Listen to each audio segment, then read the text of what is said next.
హరే కృష్ణ. ఇప్పుడు మొన్న అమీబా నుంచి మనిషి ఈరోజు ఈ స్థాయికి వచ్చాడు కదా, శాటిలైట్కి వెళ్ళిపోయే స్థాయికి వచ్చాడు కదా, మరి భగవంతుడు ఎక్కడి నుంచి వచ్చాడు అన్న ప్రశ్నకి మనం కొంతవరకు చర్చించుకున్నాం. ఓకేనా? ఇప్పుడు మీకు చెప్పండి, ఎంతవరకు మీకు అర్థమైంది భగవంతుడు ఎక్కడి నుంచి వచ్చాడు మీ దృష్టిలో చెప్పండి.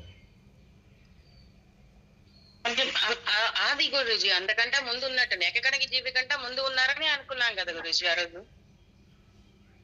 ఏకకణ జీవి కంటే కూడా ముందున్నాడు భగవంతుడు. అంతకంటే ముందు ఉండటం వల్లనే ఆ ఏకకణ జీవిని ఆయన సృష్టించారు. అక్కడి నుంచి ఇలా ఇన్ని మార్పులు వచ్చాయి కదా గురుజీ అని అనుకున్నాం కదా. ఏకకణ జీవి కంటే కూడా ముందు భగవంతుడు ఉన్నాడు అక్కడ. అవును గురుజీ. స్వామి నీకేమర్థమైంది? నాకు అర్థమైంది, భగవంతుడు తనను తాను ఫస్ట్ ఒక ఏకకణ జీవిగా సృష్టి చేసుకున్నాడు గురుజీ. భగవంతుడు అంటే ఏంటి గురుజీ? ఎనర్జీయే కదా. ఆ ఎనర్జీ ఫస్ట్ తనను తానుగా ఒక ఏకకణ జీవిగా సృష్టి చేసుకున్నాడు. ఆ తర్వాత తనలో నుంచి తానే ఒక్కొక్కటి ఇప్పుడు మనం ఉంటాం గురుజీ, ఫస్ట్ వంటలో ఒక రకంగా చేసుకుంటాం వంట, అదే కూరగాయతోటి. కొన్నాళ్ళు పోయాక ఏం చేస్తాము, దాన్ని మనమే మార్చేస్తాము. అలాగే భగవంతుడు కూడా తనని తానే, భగవంతుడు అంటే ఆ ఒక తను సృష్టించిన ఆ జీవిలో కంప్లీట్ గా భగవతత్వాన్ని నింపుకోగలిగేంత వరకు కూడా చేసుకుంటూ వెళ్ళిపోయాడు. ఇలా మనం అంటే టేల్ లేకుండా హ్యూమన్ బీయింగ్ కి కంప్లీట్ గా భగవత్ స్వరూపాన్ని అర్థం చేసుకొని తనని తాను నిలుపుకునే ఇది ఉంటది కదా గురుజీ. నాకు అలా అర్థమైంది గురుజీ. హరే కృష్ణ. ఇంకా హరే కృష్ణ గురుజీ. అమ్మా మీకు ఎంతవరకు అర్థమైంది చెప్పండి. అనురాధ? నేను మిడిల్లో వచ్చాను. అనురాధ? నేను మిడిల్లో వచ్చాను గురుజీ, ఇంతకు ముందే వచ్చాను. నిన్న శుభాని గారు మొన్న ఒక ప్రశ్న వేశారు, అమీబా నుంచి మనిషి ఈ రోజు ఈ శాటిలైట్కి వెళ్ళిపోయే స్థితికి వచ్చాడు కదా, మధ్యలో భగవంతుడు ఎక్కడ వచ్చాడు, ఎలా వచ్చాడు? శోభాని గారు అడిగారు.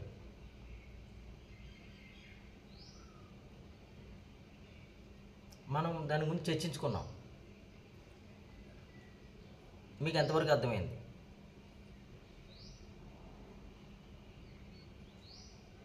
అది భగవంతుడిని మనమే క్రియేట్ చేసుకున్నాము.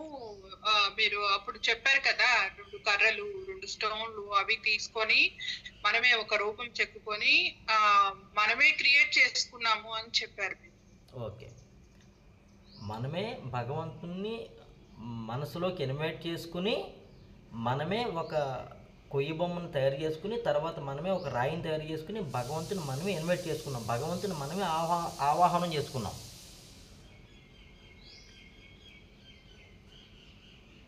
అదే కదా మీరు అనేది? ఇంకా భగవంతుడు ఇంకా ఎలా ఉన్నాడు, ఎక్కడి నుంచి వచ్చాడు?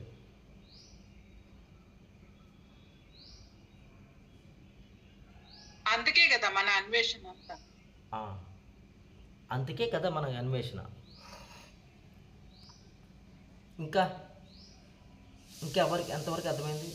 లలిత?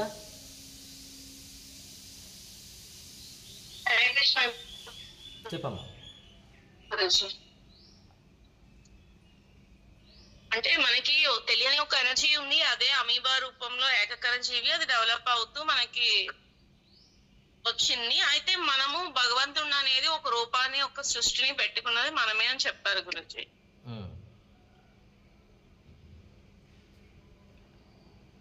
ప్రతి దాంట్లో ఉన్నది ఒకటే ఎనర్జీ. ఇప్పుడు ఆ ఎనర్జీని మనం కనుక్కుంటూ ఈ 18 లక్షల జీవుల్ని మనం క్రియేట్ చేస్తాం.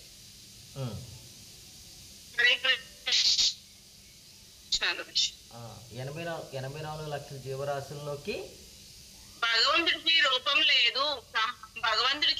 లేదు. అదే ఏకకణ జీవిలా ఉండే అమీబాకి రూపం లేదు అనేసి మనం చెప్తాం గురించి సైంటిఫికల్ గా కూడా. అది ఒక ఏకకణ జీవి అని. అదే రూపాన్ని దాన్ని డెవలప్ చేస్తూ ఇప్పుడు మనం ఒక మనిషి రూపంలో వచ్చి మన రూపంలోనే భగవంతుని సృష్టించుకుంది కూడా మనమే.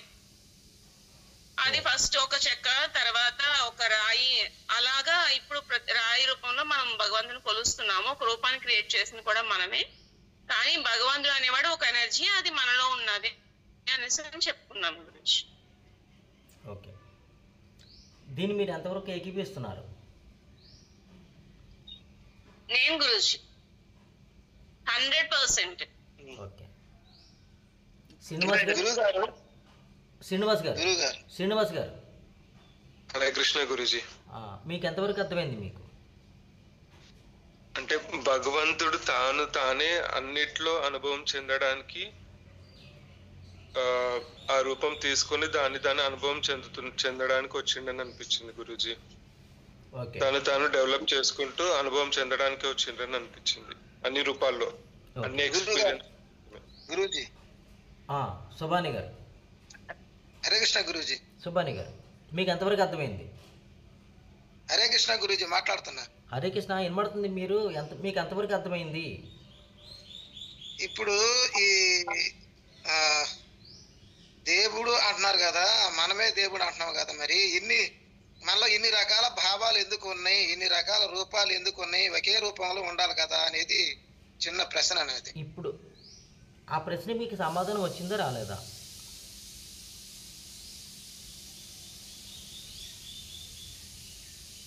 ఇది మనం కల్పించుకున్నాం కదా, మీరు అంటుంది, మీరు అదేగా చూస్తుంది, మనమేగా తయారు చేసింది అంటున్నారు కదా. మరి ఇన్ని భావాలు ఎందుకు ఉన్నాయి? దేవుడే ఒక్కడే తయారు చేశారు కదా. ఇన్ని రూపాలు, ఇన్ని భావాలు ఇటు నుంచి వచ్చినాయి అంటున్నా నేను. ఎలా వచ్చినాయి ఇన్ని మనస్తత్వాలు? ఇప్పుడు మనుషుల యొక్క భావాల గురించి మాట్లాడుతున్నారా, భగవంతుడి గురించి మాట్లాడుతున్నారా మీరు? భగవంతుడు ఉన్నారని చెప్తున్నారు కదా గురూజీ, భగవంతుడే మొత్తం చేశారు అంటున్నారు కదా. ఇన్ని రకాలుగా ఎందుకు చేసి ఉంటాడు? అది ఓకే, భగవంతుడు ఎలా వచ్చాడు మీకు తెలిసిందా? భగవంతుడు భూమి మీదకి ఎలా వచ్చాడో తెలిసిందా? తెలియలే. మరి మీకు మొన్న చెప్పుకున్నాం కదా, ఎంతవరకు అర్థమైంది మీకు? అర్థం కాలేదా? అదే గురూజీ, మనం క్రియేట్ చేసాం అంటున్నారు మీరు. ఎవరో తెలియగలవాడు క్రియేట్ చేశాడు, భగవంతుడు ఎవరు లేరు, మనమే భగవంతుడు అంటున్నారు మీరు.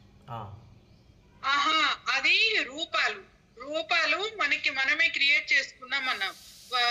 బిగ్ బ్యాంగ్ థియరీ చెప్పారు కదా గురూజీ, బిగ్ బ్యాంగ్ థియరీ అప్పుడు తనకి తెలియకుండా తానే ఒకటి క్రియేట్ చేసుకొని అట్లా సృష్టి మొదలైపోయింది అనేసి. అది కాదు, బిగ్ బ్యాంగ్ సిద్ధాంతం అను మామూలుగా సూర్యగోళం నుంచి భూమి విడి ఒక ముక్కలా కింద పడి కొన్నాళ్ళ తర్వాత భూమిలాగా ఏర్పడింది అని బిగ్ బ్యాంగ్ సిద్ధాంతం గురూజీ. అంతేగా గురూజీ? అది ఇప్పుడు ఒక మాటేనండి, చెప్పండి.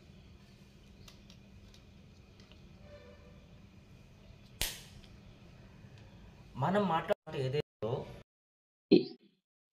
నేను చెప్పే మాట కాదు, విశ్వసించండి. శాస్త్రం చెప్పే మాట. ఆ శాస్త్రాల్లో కొన్ని ఉపనిషత్తులను చదివాను. ఆ ఉపనిషత్తుల గురించి ఇప్పుడు మీకు అర్థం కాకపోవచ్చు. వశిష్ఠ మహర్షి శ్రీరామచంద్రుల వారికి చెప్పిన విషయం మీకు చెప్తున్నాను. ఇంకా మీకు ఎవరికైనా కావాలంటే కనుక యోగ వాసిష్టం బుక్ ఉంటుంది, యోగ వాసిష్ఠ రత్నాకరం అనే బుక్ ఉంటుంది.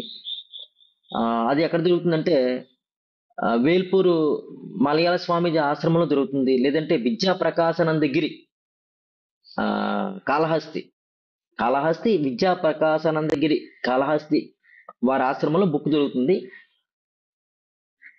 మీరు కానీ ఈ వీడియో చూస్తున్న ఎవరన్నా కానీ తెచ్చుకుని చదవండి.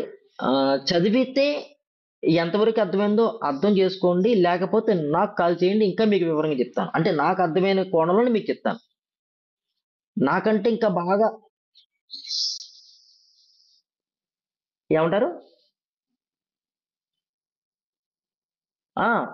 ఆన్లైన్లో కూడా అవైలబుల్ ఉంది. ఆన్లైన్లో కూడా మీరు రప్పించుకోవచ్చు. ఇంకా వివరంగా కావాలంటే మనం వివరంగా మాట్లాడుకోవచ్చు కూడా తర్వాత.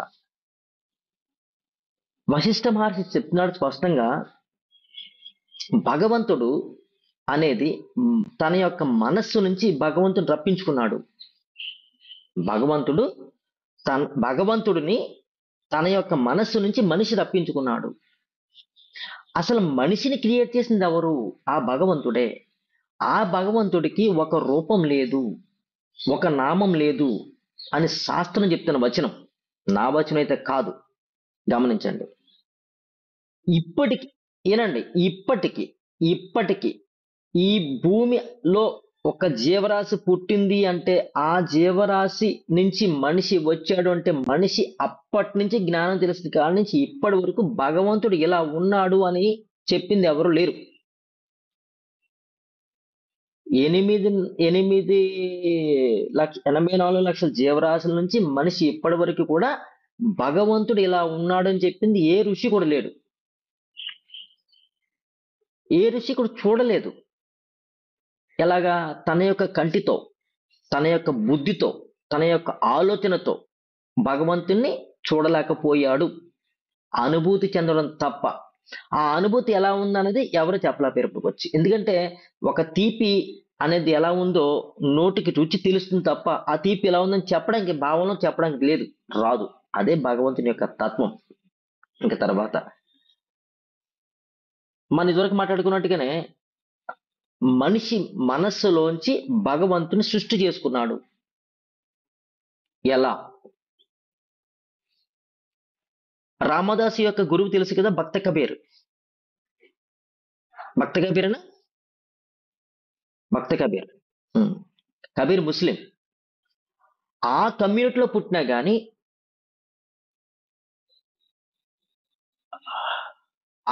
ఆ కమ్యూనిటీలో పుట్టినా కానీ తనకి శ్రీరామచంద్రుడు అంటే బాగా ఇష్టం. తను శ్రీరామచంద్రుడిని రూపంగా చూడలేదు, నామంగా చూడలేదు, భావనతో చూశాడు. ఆత్మారాముడి కింద, ఎలాగా? ఆత్మారాముడి కింద చూశాడు భగవంతుడిని. రామనామమే జపం చేసాడు నిరంతరం కూడా. తను గుళ్ళకి వెళ్తున్నా, ఎవరన్నా పూజలు చేస్తున్నా కూడా ఎటకారం కూడా ఆడేవాడు. మీరు గుడుల్లో ఉన్నాడా భగవంతుడు, పూజల్లో ఉన్నాడా భగవంతుడు, భజనలో ఉన్నాడు భగవంతుడు, ఆత్మలో ఉన్నాడు, ఆత్మరూపంగా ఉన్నాడు భగవంతుడు, చూడండి చూడండి చూడండి చూడండి అని. రాముడే రామ రామ రామ అనేవాడు కూడా నిరంతరం కూడా. సాక్షాత్తు కబీరు ఒక దశలో జపం చేసుకుంటూ ధ్యాన స్థితిలోకి వెళ్ళిపోయిన తర్వాత, అమోఘమైన స్థితిలోకి వెళ్ళిపోయిన తర్వాత డైరెక్ట్ గా శ్రీరామచంద్రుల వారు సీతాదేవి సమేతంగా దిగిపోయాడు. సీతాదేవి సమేతంగా శ్రీరామచంద్రుల వారు దిగిపోయి నీకు ప్రత్యక్షమైన కనబడి కళ్ళు తీరన్నాడు. చూశాడు. చూసిన తర్వాత శ్రీరామచంద్రుడు డైరెక్ట్ కనబడుతున్నాడు. నువ్వెవరో అని అడిగాడు ఈయన. అరే, ఇప్పటి వరకు నువ్వు జపం చేస్తున్నావే, ధ్యానం చేస్తున్నావే, తలిస్తున్నావు కదా, ఆ శ్రీరామచంద్రుడు నేనే అన్నాడు. నువ్వు నా శ్రీరామచంద్రుడు కాదు. నా శ్రీరామచంద్రుడు నామరూపాలు లేవు. నా శ్రీరామచంద్రుడు లోపల ఉన్నాడు, ఆత్మరూపంలో ఉన్నాడు, ఆత్మగా ఉన్నాడు తాను.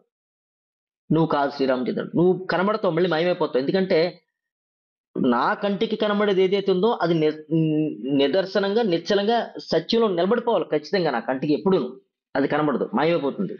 సో ఈ సృష్టిలో మాయమైపోయేది ఏది కూడా సత్యం కాదు. నామరూపాలు వస్తాయి, పోతాయి, ఆ సత్యం కాదు. దృశ్యంగా లేనిది ఏదైతే ఉందో అదే సత్యము, అదే నా లోపల ఉంది అని చెప్పాడు. ఓకే. తులసిదాస్ తెలుసు కదా మీకు? తులసిదాస్ ఏం రచన చేశాడు? హనుమాన్ చాలీసా, రామచరిత మానస, రాశాడు. హనుమాన్ చాలీసా కూడా తీసుకొచ్చాడు ప్రపంచంలోకి. తను శ్రీరామచంద్ర వారి యొక్క భక్తుడు. కానీ తను శ్రీరామచంద్ర వారిని కొలిచిన హనుమంతుడిని ప్రపంచంలో తీసుకొచ్చాడు హనుమాన్ చాలీస ద్వారా. ఎందుకంటే హనుమాన్ చాలీస చదివితే ధైర్యం లేని వాడికి ధైర్యము, భయం ఉన్నవాడికి భయం పోతుంది. ధైర్యం లేని వాడికి ధైర్యము, భయం ఉన్నవాడికి భయం పోతుంది అని తులసిరామ్ దాసు తను తీసుకొచ్చాడు, హనుమాన్ చాలీసని తీసుకొచ్చాడు. ఓకేనా? ఇలాగా ఒక్కొక్క వ్యక్తి ఒక్కొక్క తత్వంతో ఒక్కొక్క భగవంతుని ప్రపంచంలో తెచ్చాడు. ఉపనిషత్తు చెప్తుంది భగవంతునికి నామం లేదు, భగవంతునికి రూపం లేదు, అది ఒక కాంతి స్వరూపంతో ఉంది. ఇది ఎవరికి అర్థమవుతుందంటే ఈ స్థితిని, ఇది ఈ పూజ పునస్కారము గుళ్ళు లేవని చెప్పట్లేదు, ఇవి ఇంతవరకు ఉన్నాయి. ఎందుకంటే అవి ఉన్నాయి కాబట్టి మనం ఇలా ఉన్నాం. లేదంటే ఇంకా రాక్షస తత్వంతో ఉండు. మానవులమైన మనం రాక్షస తత్వంతో ఉంటాము. మానవులమైన మనం దేవతా తత్వంతో ఉంటాము. మానవులమైన మనము దైవత్వంలోకి వెళతాము, దైవత్వంతో ఉంటాము. ఎప్పుడు స్టేజెస్ దాటిన తర్వాత. ఒక్క బైబిలే చదువుతున్నంత వరకు, క్రిస్టియానిటీ వారు ఒక్క బైబిలే చదువుతున్నంత వరకు బైబిల్లో చెప్పిన మాట నాకు అర్థమవుతుంది. ముస్లిం కమ్యూనిటీలో ఉన్నవారు ఖురాన్లో చెప్పినంత వరకు, దాన్ని అర్థం చేసుకున్నంత వరకు ఖురాన్లో చెప్పిన విషయం మాత్రమే అర్థమవుతుంది. హిందూ కమ్యూనిటీలో ఉన్నవారు భగవద్గీత చదువుతున్నంతసేపు భగవద్గీతలో చెప్పిన విధానం మాత్రమే అర్థమవుతుంది. వీటిని దాటి పరిధి వెనక్కి వెళ్తే పూర్తిగా అర్థమవుతుంది. వీటిని దాటి వెనక్కి వెళ్తే పూర్తిగా అర్థమవుతుంది. ఇవన్నీ చదవాలి, ఇవన్నీ చదివితేనే అవి చదవగలరు. ఇది బైబిల్ పూర్తిగా చదవాలి, అర్థం చేసుకోవాలి. ఖురాన్ పూర్తిగా చదవాలి, అర్థం చేసుకోవాలి. భగవద్గీత పూర్తిగా చదవాలి, అర్థం చేసుకోవాలి. తర్వాత అంతకు ముందు ఉన్న ఏదైతే ఉందో వేదాలు ఉపనిషత్తులు చదవాలి, అప్పుడు అర్థమవుతుంది. లేదు, మీరు భగవద్గీత చదివినా చదవకపోయినా, ఖురాన్ చదివినా చదవకపోయినా, బైబిల్ చదివినా చదవకపోయినా, మీరు వేదాల నుంచి ఉపనిషత్తులు చదివితే అర్థం చేసుకునే శక్తి వస్తే ఇంకా అర్థమవుతుంది. అప్పుడు కూడా అర్థమవుతుంది.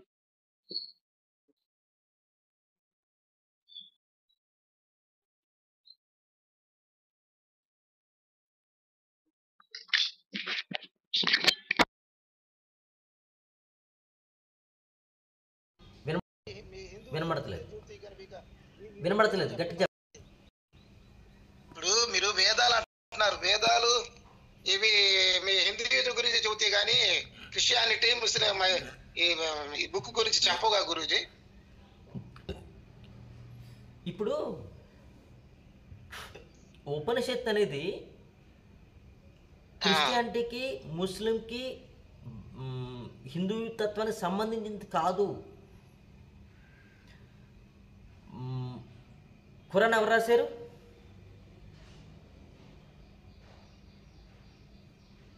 ఖురాన్ ఎవరు రాశారు? 18 పురాణాలు వేదవ్యాసుడు. ఖురాన్ ఎవరు రాశారని అడిగాను. ఖురాన్ మామూలుగా జిబ్రాయిల్ దూత చెబుతుంటే మహమ్మద్ ప్రవక్త రాశారని ఉంది సార్. మహమ్మద్ ప్రవక్త రాశాడు ఖురాన్. బైబిల్ ఎవరు రాశారు? బైబిల్ కూడా జీసస్ కాదు, మామూలుగా రాసింది పైనుంచి అవతరించబడ్డది అని ఉంది. రాసింది కాదు, పైనుంచి అవతరించబడ్డది అని. భగవద్గీత ఎవరు రాశారు?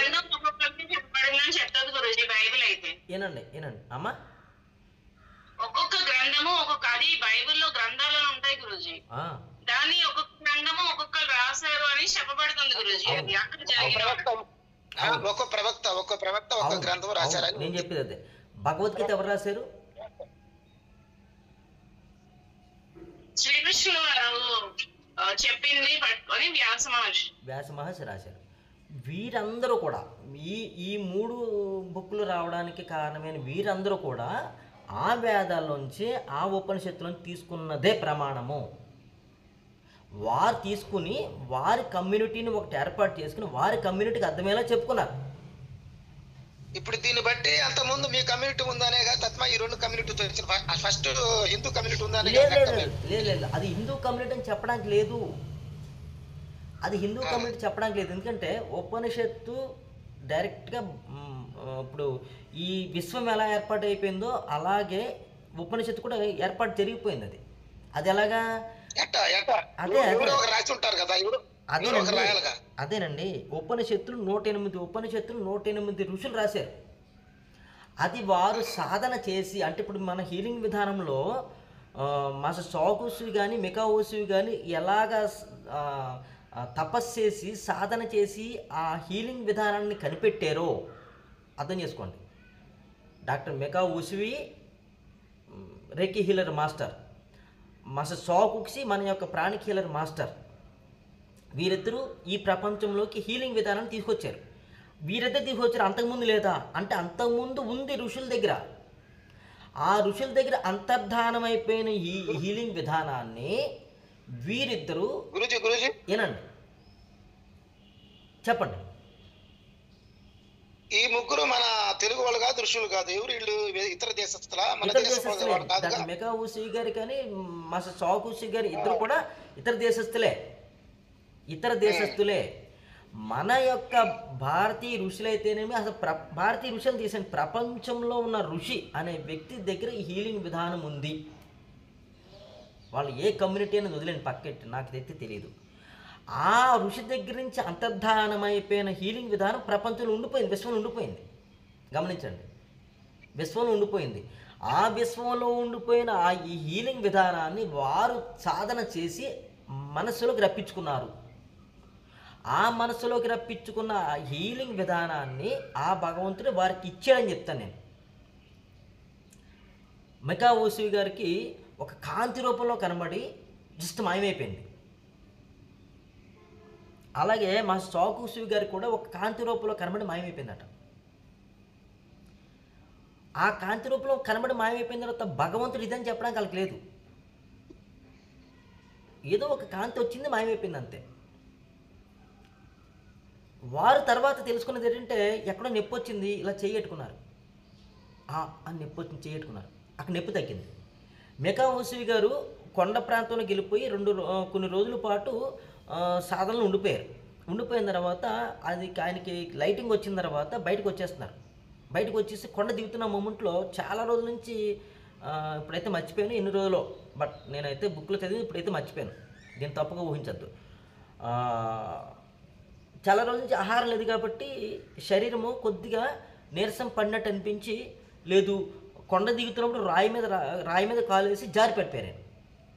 ఆ జారి పడిపోయినప్పుడు గాయాలు తగిలినాయి.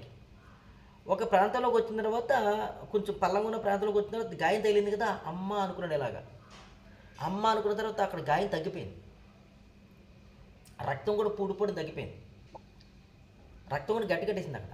అంటే ఇంకా మొత్తం రక్తం కారడం తగ్గిపోయింది.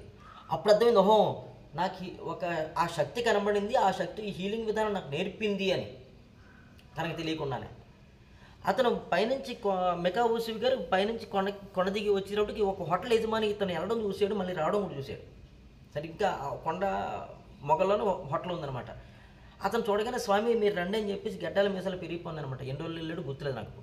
సరే దిగిన తర్వాత అడిగాడు, స్వామి మీరు పైకి పలానా రోజు వెళ్ళారు కదా అని. అవును అన్నాడు. ఇప్పుడే మీరు వస్తారా అన్నాను. మరి ఇప్పటిదాకా ఆహారం లేదంటే లేదు నాకు ఆకలి వేస్తుంది, నాకు భోజనం పెట్టాడు. 2 ప్లేట్లు మీల్స్ ఒక వ్యక్తి, ఇద్దరు తినే వ్యక్తి మీల్స్ 2 ప్లేట్లు ఫుల్గా ఈయన తినేసాడు.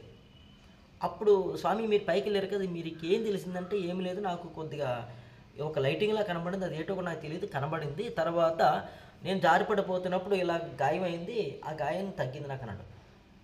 ఇతనికి ఇలా తడకమని హోటల్ యజమానికి ఒక మెరుపు మెరిసిందనమాట. మెరిసి, బాబయ్య మాకు ఒక కూతురు ఉంది, ఆ కూతురు కళ్ళు కనబడతలేదు, మీరు ఏదన్నా చేయగలరా అని. నాకు తెలియదు, అమ్మాయిని రప్పించి చూద్దామన్నాడు. ఆ అమ్మాయి వచ్చింది. అమ్మాయి వచ్చిన తర్వాత కళ్ళు మీద చేతులు పెట్టాడు, 2 కళ్ళ మీద చేతులు పెట్టాడు. వెంటనే అమ్మాయికి దృష్టి వచ్చింది.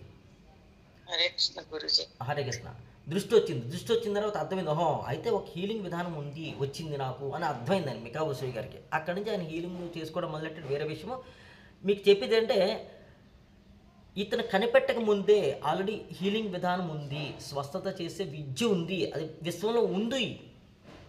ఆల్రెడీ గురువులు దాన్ని క్రియేట్ చేసి విశ్వంలో పంపేశారు. అలాగే భగవంతుని దర్శనం చేసిన వారికి కూడా ఆల్రెడీ విశ్వంలో భగవంతుడు ఉన్నాడు. అక్కడ ఉన్న తర్వాత వీరు ఏ విధంగా అయితే కొలిసి తీసుకున్నారో ఆ రూపంతో వచ్చేసాడు భగవంతుడు. ఈ సృష్టిలో మనం చూసే దృశ్యాలన్నీ కూడా మనిషి యొక్క భావాలతోనే వచ్చింది. ఆ మనిషి ఎలా వచ్చాడంటే ఆ భగవత్ స్వరూపం నుంచే వచ్చాడు. ఇంకా ఎవ్వరు కూడా భగవంతుడు ఇలా ఉన్నాడని చెప్పింది లేదు. ఉపనిషత్తులు కూడా దీర్ఘంగా లోపలికి తీసుకెళ్ళిపోయి చివరి వదిలేశాడు. ఉపనిషత్తులో ప్రతి ఋషి కూడా వదిలేశారట. ఎలాగా ఇలా ఉంటాడు భగవంతుని చెప్పకుండా. ఎందుకు? అక్కడ దాకా తీసుకెళ్ళగలుగుతున్నారు తప్ప అక్కడి నుంచి ఎవరు తీసుకెళ్ళకపోతున్నారు. ఎందుకంటే వారికి అంతవరకు అందింది, ఇంకా అంతకుమించి అందలేదు. ఇంకా నాకులాంటి మనుషులందరూ కూడా భగవంతుడు కృష్ణుడి రూపంలో ఉన్నాడు, భగవంతుడు రాముడి రూపంలో ఉన్నాడు, భగవంతుడు యెహోవా రూపంలో ఉన్నాడు, భగవంతుడు నక్షత్రం రూపంలో ఉన్నాడు అని చెప్పుకున్నదే తప్ప ఇంకేది లేదు. సాక్షాత్ ఆ భగవత్ స్వరూపమే శ్రీకృష్ణుని వారి రూపంలో వచ్చేసింది. సాక్షాత్ ఆ భగవత్ స్వరూపమే రాముల వారి రూపంలో వచ్చేసింది. భూమి మీద మనందరికీ తెలియజేయడం కోసం రాముల వారు వచ్చి మనిషి ఎలాగ నడవాలి, ఒక భార్యని ఎలా ప్రేమించాలి, ఒక తండ్రిని ఎలాగ గౌరవించాలి, ఒక గురువుని ఎలా గౌరవించాలి, ఒక తల్లిని ఎలా గౌరవించాలి, ఒక రాజు ఎలా ఉండాలి, ఒక శిష్యుడి దగ్గర గురువు ఎలా ఉండాలి, భక్తుడు ఎలా ఉండాలి, ఒక భక్తుడు ఎలా ఉండాలి, ఒక దేవుడు ఎలా ఉండాలి, ఒక గురువు ఎలా ఉండాలి అని చెప్పి వెళ్ళిపోయాడు. తాను ఆచరణ రూపంగా చెప్పి వెళ్ళిపోయాడు, చూపించి మనకి వెళ్ళిపోయాడు. కృష్ణుడు ఇంకా ముందుకు వచ్చి, అంటే ఈ కలియుగానికి దగ్గరలో మనుషులు ఎలా మారిపోతారో తెలిసి మనుషులకి అర్థమయ్యే విధంగా నేనే భగవంతుణ్ణి అని చెప్పాడు. అందరికీ అర్థమవుద్దని మనుషులు ఎలా నడవాలో గీత రూపంలో మనకు చెప్పేశాడు. నేనే భగవంతుణ్ణి అని. నేనే భగవంతుణ్ణి అన్న తను రూపంతో కాదు, రూపంతో భూమి మీద వరకు నడుస్తాను, నేను భూమి మీద వరకు మీకు ఇలా కనబడతాను, రూపం వదిలేసిన తర్వాత నేను నా చైతన్య స్వరూపంలో ఉంటాను. ఆ రూపంతో వచ్చిన కృష్ణుడే సజీవంగా లేడు ఇక్కడ భూమి మీద. ఉండాలిగా, దేవుడు వచ్చినట్టుగా ఉండిపోవాలి కదా, లేడు. ఎందుకంటే ఒక కార్యం మీద వచ్చాడు భగవంతుడు, ఆ కార్యం పూర్తి చేసి వెళ్ళిపోతాడు భగవంతుడు. గురూజీ అట్టయితే దీన్ని బట్టి వీళ్ళందరూ మనలాంటి మానవులే, రాముడు కానీ కృష్ణుడు కానీ వీళ్ళందరూ అంతేనా? మనలాంటి మానవులే కాదు, భగవత్ స్వరూపము. భగవత్ స్వరూపము వారు అంగీకరించారు. గురువు చెప్పినది విన్నారు, సాధన చేశారు, అంగీకరించారు. వారు గురువు చెప్పింది విన్నారు, అంగీకరించారు, సాధన చేశారు, వారని తెలుసుకున్నారు. సాక్షాత్ పరబ్రహ్మ స్వరూపమే మానవ రూపంలో దేహం ధరించి వచ్చిన తర్వాత సందీప మహర్షి దగ్గరికి గురు శిష్య రూపంగా ఎందుకు వెళ్ళాడు అంటే తనకు తెలియదనా? తనకు ఆల్రెడీ తెలుసు. ఆయన ఎందుకు వెళ్ళాడు? మనందరికీ తెలియజేయడం కోసం, గురువు అవసరం తెలియజేయడం కోసము. రామదాసు హిందూ అయినా సరే ముస్లిం కమ్యూనిటీ భక్త కబీర్ గారిని ఎందుకు తీసుకున్నాడు? కబీరేనా రామదాసు యొక్క గురువు? కబీరే. కబీర్ని తీసుకున్నాడు. మరి హిందూ కబీర్ని తీసుకోకూడదు కదా, ముస్లిం తీసుకోకూడదు కదా. అక్కడ Hindu community, Muslim community, Bible Christianity community కాదు. ఎక్కడ తత్వం తెలుస్తుందో అక్కడ ఆ తత్వం దగ్గర తెలిసిన గురువు దగ్గరికి వెళ్ళాల్సిందే. ఇక్కడ కమ్యూనిటీలు లేవు. ఇక్కడ కమ్యూనిటీని నేనెట్టుకున్నాను. సాక్షాత్ భగవత్ స్వరూపం ఇలా ఉంటుందని ఏ ఉపనిషత్తు కూడా పూర్తిగా తీసుకెళ్ళి వదిలేసిన తప్ప ఇలా ఉంటుందని నిర్ధారణ చేయలేదు. ఎందుకంటే ఎవరి అనుభూతి వారికి, ఆ అనుభూతికి తగ్గట్టుగానే నేను నా రూపం తెచ్చుకున్నాను, మీరు మీ రూపం తెచ్చుకున్నారు. ఈరోజు ఈ జన్మలో మీరు ఈరోజు ఈ రూపం తెచ్చుకున్నారు. మరో జన్మలో ఈ రూపం మీకు ఉండదు. మరి రాముడిగా త్రేతాయుగంలో వచ్చిన వ్యక్తి ద్వాపరయుగంలో కూడా రాముడిగానే రావాలి కదా, ఎందుకు రాలేదు? ఆ తరానికి ఆ రూపం అవసరము, ఆ తరానికి ఆ విద్యా విధానం అవసరము. తెలియజేయడం ఆ రోజుల్లో తెలియజేయడం అవసరం, అది తెలియజేశారు అంతే. మరి అదే తెలియజేసిన మళ్ళీ కృష్ణావతారం కూడా తెలియజేయలేదు. ఎందుకు తెలియజేయలేదు? అక్కడ వేరే అవతారం వచ్చి, అక్కడ వేరే వ్యవహారం వచ్చి, అక్కడ వేరే విధానంలో చెప్పడం జరుగుతుంది.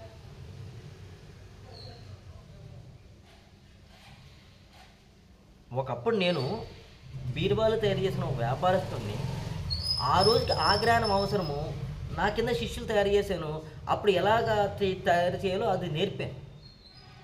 ఇప్పుడు ఈ రోజుని యోగరాశులు హీలింగ్ మాస్టర్ కింద నాకు గురువు నేర్పాడు. ఆ గురువు నన్ను గురువుని చేసి బయట పంపాడు కాబట్టి నేను మీ అందరికీ ఎలా నేర్పాలో అలా నేర్పుతున్నాను. ఆ అవతారం ఆ రోజు అది, ఈ అవతారం ఈ రోజు ఇది. అలాగే భగవత్ స్వరూపము ఒక్కొక్క రూపంలో ఒక్కొక్క అవతారం తీసుకొచ్చి ఒక రూపంలో వరాహ అవతారం రూపంలో, ఒక రూపంలో వామన రూపంలో, ఒక రూపంలో మత్స్యావతార రూపంలో, ఒక రూపంలో ఏదో ఒక రూపంలో వచ్చి మానవులు పడే కష్టాన్ని తీసి వెళ్ళిపోయేవారు.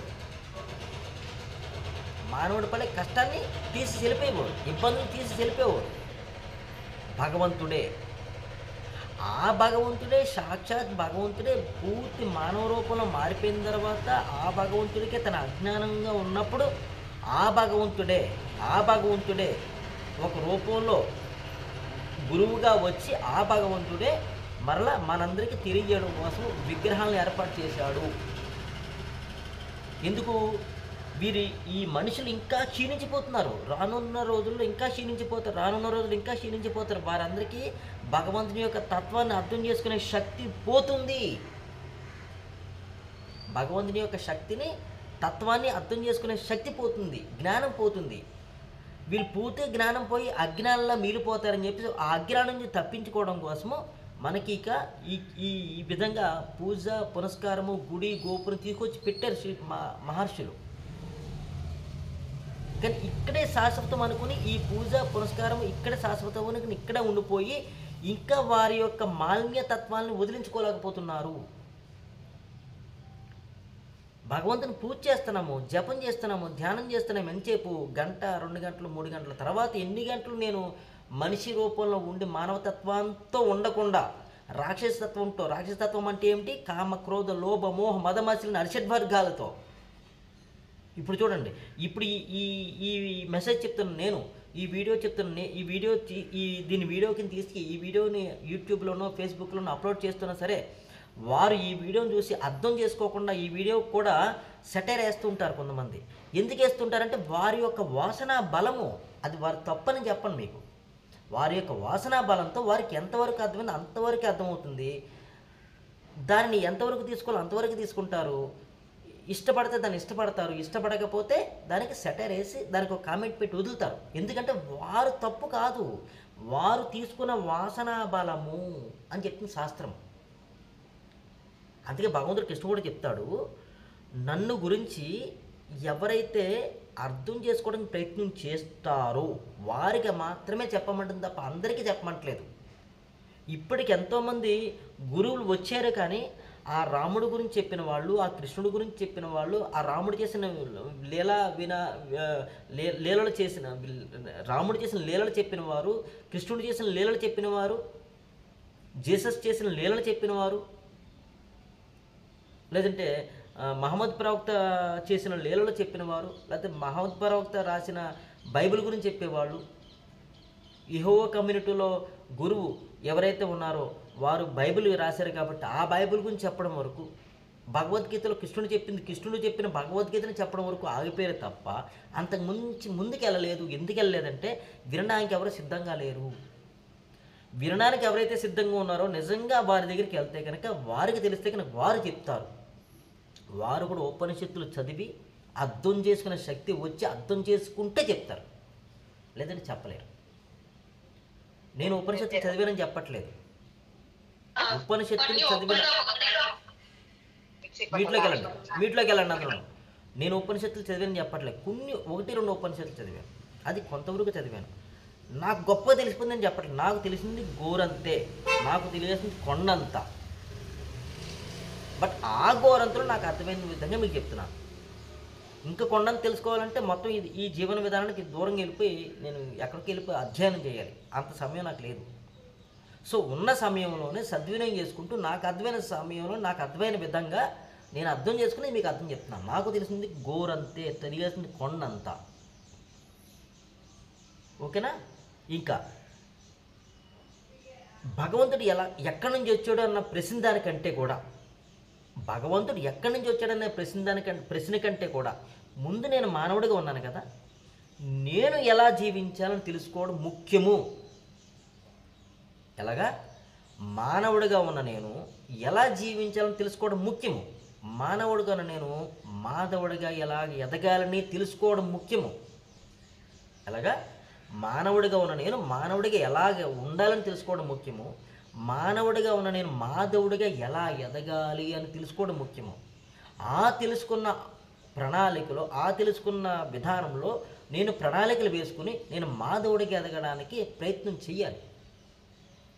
అదే భగవద్ దర్శనం అవుతుంది. అప్పుడే భగవద్ దర్శనం అవుతుంది.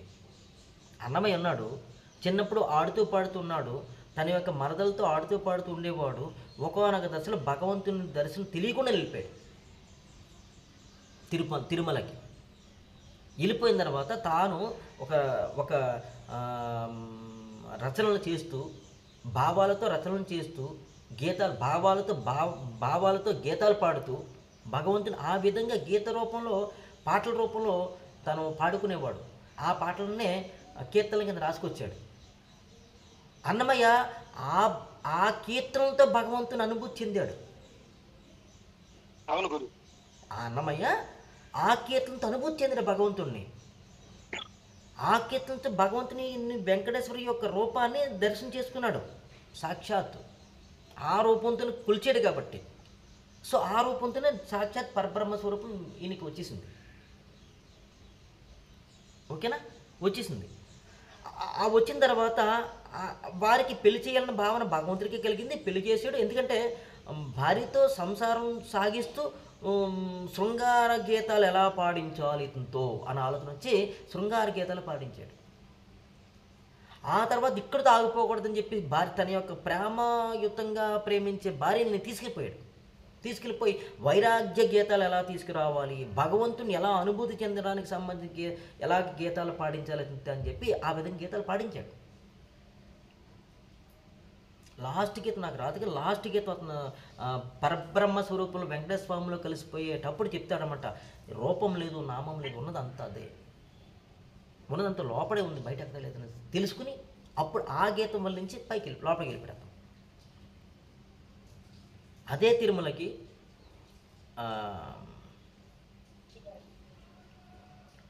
బాబూజీ ఎవరు ఉన్నారండి, ఆయన పేరు గుర్తు రావట్లేదు ఇప్పుడు.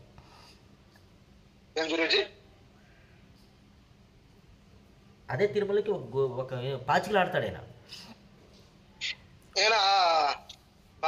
బాబాజీ పాచికలు ఆడతాడు. ఆ పాచికలు ఆడే భగవంతుని డైరెక్ట్ వెంకటేశ్వర స్వామితో పాచికలు ఆడతాడు. ఆయన వెంకటేశ్వర స్వామిని అపరిమితంగా కొలిచేవాడు. మొట్టమొదటి రూపాన్ని కొలిచాడు. తర్వాత భావనోద్రేకంలోకి వెళ్ళిపోయి భగవంతుని డైరెక్ట్గా కొలవడం మొదలెట్టాడు. అతను ఒకనొక దశలో రాజుగారు చెరసాల్లో పెట్టేస్తాడనమాట, భగవంతుని చూపించు అని భగవంతుడు ఉన్నాడంటే చూపించు అంటున్నాడు. ఒక నిదర్శనంగా ఏం చెప్తాడంటే ఒక బండెడు చెరుకు ముక్కలు వేసేసి దాన్ని పిప్పి చేసేయని చెప్పాడు. సాక్షాత్ పరబ్రహ్మ స్వరూపం ఈ ఏనుగు అవతారంలో ఐరావతారంలో వచ్చేసి మొత్తం పిప్పి చేసేసింది. మనిషి ఎవడు పిప్పి చేయలేడు, చేసేది. సతీ సక్కుబాయి కృష్ణుని ప్రేమించేది, ఆరాధించేది, దైవం కంటే ఎక్కువ కొలిచేది. ఆ సతీ సక్కుబాయి యొక్క నిదర్శనము చూపించడానికి భగవంతుడు ఎన్నో రకాలుగా వచ్చాడు. ఒకనొక దశలో అత్తగారు ఈమె పూజలకి వెళ్ళిపోతుంది, గుళ్ళకి వెళ్ళిపోతుంది, ఒక పండగ రోజున అన్నమాట. ఆ పండగ రోజున ఈమెని గుడికి వెళ్ళడం ఆపాలని చెప్పేసి ఒక 20 బస్తాలెన్నో ధాన్యం ఇచ్చేసి, ధాన్యమో పప్పో మొత్తం మీద కందులో ఏదో మొత్తం మీద పిండి చేయమని చెప్పాడనమాట. మనిషి ఎవరు చేయలేరు. అంత బలవంతంగా పెట్టి వెళ్ళిపోతే ఆమె తిరగలి తిప్పుతూ నిద్రపోయింది. నిద్రపోతే పరబ్రహ్మ స్వరూపమే తను కొలిచి కృష్ణుడి రూపంలో వచ్చి ఆ రూపంలో వచ్చి మొత్తం తిప్పి వెళ్ళిపోయాడు.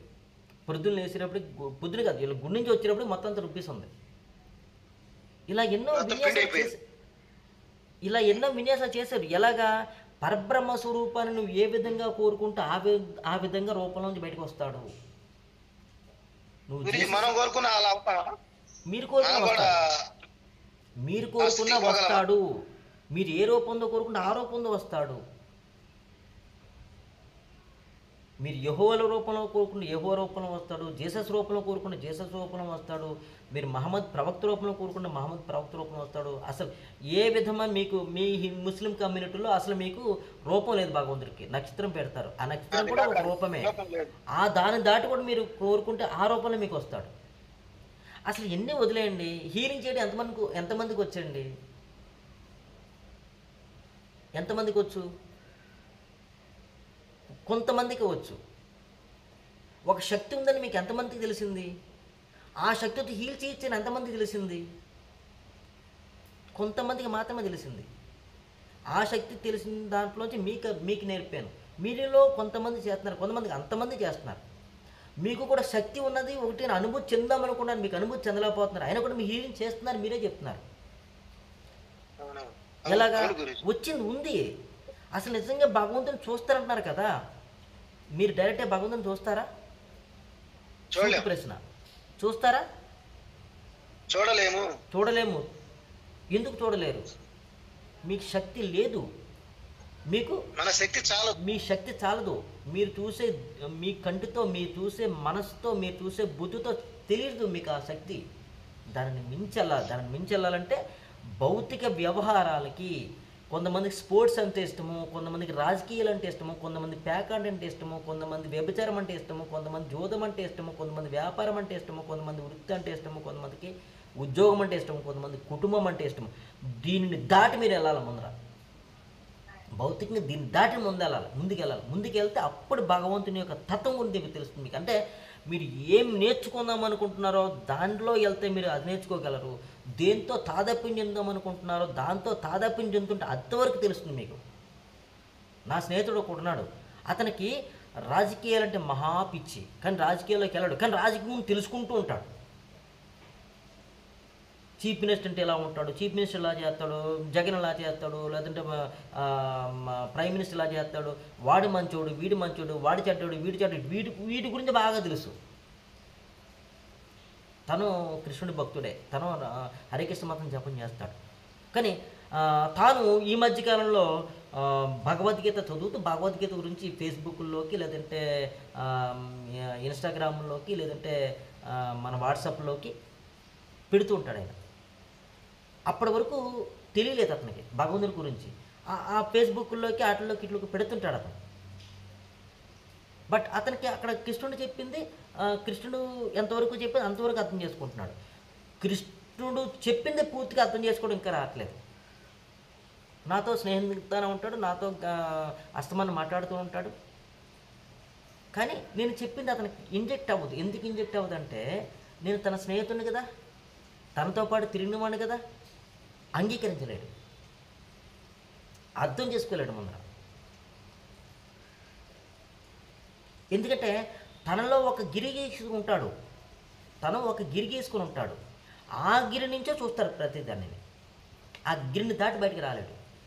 సో ఆ గిరి వరకు తనకి అంటే ఆ గిరిలో తాను ఉన్నాడు కాబట్టి, ఆ గిరిలోనే తాను చూస్తాడు కాబట్టి, ఆ గిరిలోకి వచ్చింది ఏదైతే ఉందో అదే చూడగలడు. అంతకుమించి చూడడం తనకు రాదు. దీన్ని ఉపనిషత్తు ఏం చెప్తుందంటే, నీ కంటికి ఎంతవరకు దృష్టి కనబడుతుందో అంతవరకే ప్రపంచమా, ఆ తర్వాత ప్రపంచం లేదా? నీ చూపు ఒక 20 అడుగులు చూడగలదు, లేకపోతే 30 అడుగులు చూడగలదు, అంతవరకు నీ ప్రపంచము. తర్వాత ప్రపంచం లేదా అంటే ఉంది. ఆ 20 అడుగుల తర్వాత నీ ప్రపంచం ఉంది ఇంకా అక్కడ. అదే నిజమైన ప్రపంచం. ఇంకా భగవంతుడు నువ్వు ఇంతవరకు చూస్తున్నావు అంటే అంతవరకైనా భగవంతుడు ఇంక లేడా? భగవంతుడు ఉన్నాడు, అంతకు మించి ఉన్నాడు భగవంతుడు. నీకు అంతకు మించి ఉన్న భగవంతుడు చూడాలంటే నువ్వు అంతకు మించి నువ్వు చూడాలి. అదే సాధన. అసలు భగవంతుడు ఎలా వచ్చాడు చెప్పడానికి లేదు, అది నీ మనస్సులోంచి వచ్చాడు. దీనికి ఒక కథ చెప్తాను మీకు. నేను వశిష్ఠ మహర్షి శ్రీరామచంద్ర వారికి చెప్పింది. ఒక ఋషి దంపతులకి ఒక 10 మంది పిల్లలు కలిగారు. ఆ 10 మంది పిల్లలు కొద్దిగా చిన్న వయసులోనే, ఎదుగుతున్న వయసులోనే తల్లిదండ్రులు శరీరం చలించిన తర్వాత తల్లి లేదు, తండ్రి లేదు, బాధతో ఉన్నారు. వాళ్ళు బాధతో ఉండి ఎదుగుతున్నప్పుడు ప్రపంచంలో కామ, క్రోధ, లోభ, మోహ, మదమత్సరాలు అరిషడ్ వర్గాలు ఉన్నాయి కదా.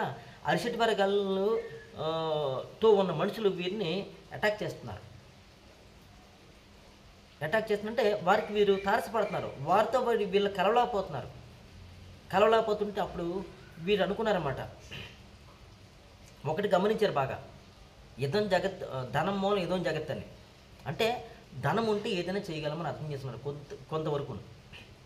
అప్పుడు అనుకున్నారు, ఈ 10 మంది అనుకున్నారు, 10 మందిలో ఒకడు అనుకున్నాడు అనమాట, మనం పని చేద్దాము, సాధన చేద్దాము, భగవంతుడి ముందు సాధన చేద్దాము, భగవంతుడు కలిసి కనబడితే కనుక ఖచ్చితంగా మనము ఒక ధనికుడు అవ్వాలని కోరుకుందాము, ధనికుడు అవుతే కనుక ఇంకా నాకు ఏ ఇబ్బంది ఉండదు ప్రపంచంలో అనుకున్నాడు. రైట్, బాగుంది. రెండోవాడు అన్నాడు, లేదు లేదు నువ్వు ధనవంతుడికి అవుతే బాగుంటుంది అన్నావు, ఇప్పుడు ధనవంతుడు అవుతావు, కానీ జమీందారికి ధనవంతుడి కంటే ఇంకా డబ్బు ఉంటుంది కదా అన్నాడు. కాబట్టి మనము జమీందారిగా అవ్వాలని సాధన చేద్దాము, భగవంతుని కోరుకుందాము. మూడోవాడు అన్నాడు, లేదు లేదు జమీందారిని మించి పైన వాళ్ళు ఉన్నారు కదా, అధికారులు ఉంటారు కదా, ఆ అధికారంలో వ్యక్తికి ఇంకా పవర్ ఎక్కువ ఉంది కదా, కాబట్టి మనం అధికారం అయిపోయేలాగా మనం కోరుకుందాము అనుకుని సాధన చేద్దామన్నాడు. ఇంకొక వ్యక్తి అలా కాదు, వీళ్ళందరికంటే కూడా రాజుగా ఉంటే ఇంకా అతనికి శక్తి ఉంటుంది కదా, ఇంకా వైభవం ఉంటుంది కదా, మనం ఆ స్థాయిలో ఉందాం అనుకున్నాడు. ఇంకో వ్యక్తి అన్నాడు, లేదు లేదు ఇలా అయితే కనుక సామ్రాట్కి ఇంకా ఉంటుంది కదా అన్నాడు. ఇప్పుడు ఫైనల్గా వీళ్ళు మాట్లాడుకున్న ఆఖరివాడు చెప్పాడు, ఇలా కాదు ఇన్ని కాదు, వీళ్ళందరికంటే కూడా సృష్టి రచన చేసిన బ్రహ్మస్థితిలో ఉంటే మనమే ఈ సృష్టి రచన చేయొచ్చు కదా అనుకున్నాడు. ఓకేనా, మనమే సృష్టి రచన చేయొచ్చు కదా అనుకున్నాడు. ఇప్పుడు సాధన మొదలెట్టారు అందరం. సాధన చేయగా 10 మంది 10 బ్రహ్మల కింద మారిపోయారట.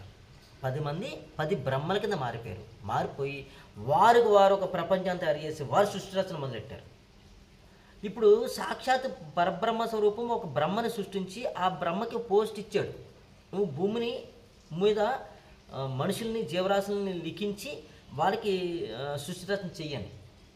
ఇప్పుడు సాక్షాత్ ఆ బ్రహ్మకి ఈ 10 లోకాలు 10 ప్రపంచాలు 10 బ్రహ్మలు కనబడుతున్నారు. ఇదేంటి, నేను సృష్టించే సృష్టి రచనని వేరే బ్రహ్మలు వచ్చి సృష్టించారు, అసలు నేనేంటి వారేంటి, అసలు నా పని ఏంటి అని అర్థం కాని స్థితిలో ఉండగా నారద మహర్షి వచ్చాడు. వచ్చిన తర్వాత నారద మహర్షితో విన్నవించుకున్నాడు అనమాట. ఏమయ్యా నారద, ఏంటి ఆ బ్రహ్మలేంటి, ఆ సృష్టి రచన ఏంటి, నేనెవరు వాళ్ళెవరు, నేనేం చేయాలి వాళ్ళేం చేస్తున్నా, నాకు అర్థం కాని స్థితిలో ఉన్నానంటే అప్పుడు చెప్పాడు నారదుడు, లేదు లేదు బ్రహ్మ, ఆ ముగ్గురు ఎలా వచ్చారో చెప్పారన్నమాట. ప్రపంచంలోకి ఏం జరిగిందో చెప్పి ఆ 10 మంది 10 బ్రహ్మల కింద మారిపోయి వారి సృష్టి వారు చేసుకుంటున్నారు. వారి సృష్టిలో వారు భూమిని సృష్టించుకున్నారు, అది భూమిలోనే ఉన్నారు. వారి సృష్టిలో వారు ప్రపంచాన్ని తయారు చేసుకున్నారు, ఆ ప్రపంచంలో జీవం తయారు చేసుకున్నారు, వాళ్ళు నడిపించుకుంటున్నారు. అది వారి ఇష్టము, నడిపించుకొని నీకు వారికి సంబంధం లేదు. పరబ్రహ్మ స్వరూపం మీకు ఏదైతే చెప్పిందో ఆ సృష్టి రచన నువ్వు చేసుకుంటూ పో అని చెప్పారు. సో ఇక్కడ మనకు లోపలికి అర్థమైంది ఏంటంటే, ఈ 10 మంది చేసే ప్రపంచం ఎక్కడి నుంచి వచ్చింది, వారి మనస్సు నుంచి వచ్చింది. ఇది వారి మనస్సు నుంచి వచ్చింది, వారు బ్రహ్మగా మారిపోయారు, వారి మనస్సు నుంచి వారి యొక్క ప్రపంచం వచ్చింది. ఆ ప్రపంచంలో ఉదాహరణ చెప్తే, నేను మా అమ్మా నాన్నల కడుపు నుంచి వచ్చాను, మా అమ్మ నాన్న కడుపు నుంచి వచ్చిన తర్వాత నాకు తెలియకుండా నాకు అక్క చెల్లెలు వచ్చారు, అన్నదమ్ములు వచ్చారు, స్నేహితులు వచ్చారు, చుట్టాలు వచ్చారు, బంధువులు వచ్చారు. ఇప్పుడు ఈ సృష్టి రచన, ఈ చుట్టాలతో నేను ఎలా ఉండాలి, ఈ బంధువులతో ఎలా ఉండాలి రచన చేసుకుంటూ వాళ్ళతో అలా ఉంటూ, ఇప్పుడు భార్య వచ్చింది, భార్యతో ఎలా ఉండాలని నేను రచన చేసుకుంటూ భార్యతో ఎలా ఉండాలి అలా ఉంటూ, మా ఇద్దరితో కలిపి నా బిడ్డలను కనుక్కొని భూమి మీద రప్పించి ఆ బిడ్డలతో నేను ఎలా ఉండాలో అలా ఉంటూ, అలా ఇప్పుడు నేను హీలింగ్ క్లాసులు నేర్చుకున్న నేను నా సృష్టి రచనలో కార్యక్రమంలో మిమ్మల్ని అందరినీ తీసుకొచ్చి మిమ్మల్ని అందరితో ఎలా ఉండాలో అలా ఉంటూ, ఇదంతా నా సృష్టి రచన, నా ప్రపంచం, నేను ఏర్పాటు చేసుకున్న ప్రపంచం, నేను ఏర్పాటు చేసిన ఈ ప్రపంచానికి నేను సృష్టికర్తను. అలాగే ఎవరి మట్టుగా వాళ్ళే సృష్టి రచన చేసుకుంటున్నారు. ఒక్క నిమిషం ఉండండి.